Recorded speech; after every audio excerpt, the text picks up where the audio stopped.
আসসালামু আলাইকুম বন্ধুরা, সাইনা কিচেনে আপনাদের সকলকে সালাম জানাই, আমার ছোটদের দোয়া জানাই। আমরা আজ রান্না করব চিকেন কারি। এখানে চিকেন নিয়েছি, লঙ্কার গুঁড়ো, জিরা গুঁড়ো, ধনে গুঁড়ো, হলুদ গুঁড়ো, আদা, তেল, গরম মশলা, পেঁয়াজ, টমেটো, তেজপাতা। এগুলো আমরা ম্যারিনেট করে নেব। আমরা সবটা ম্যারিনেট করে নিয়েছি। কড়া তেল দিয়ে দিলাম, তেলটা গরম হয়ে গেছে। তেলের উপরে পেঁয়াজ দিয়ে দিলাম, পেঁয়াজটা একটু ভালো করে ভেজে নেব।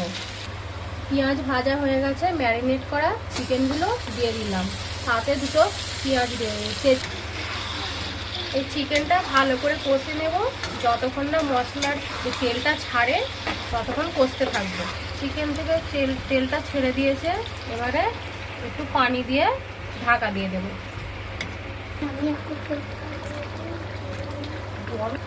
আমাদের রান্নাটা হয়ে গেছে। ওপর দিয়ে একটু গরম মশলা ছড়িয়ে দেব। আমাদের রান্নাটা কমপ্লিট হয়ে গেছে বন্ধুরা। আপনাদেরকে ভালো লাগলে প্লিজ চ্যানেলটাকে সাবস্ক্রাইব, কমেন্ট করে দেবেন, লাইক করে দেবেন। আপনাদের সকলকে সালাম জানাই, আমার ছোটদেরকে দোয়া জানাই।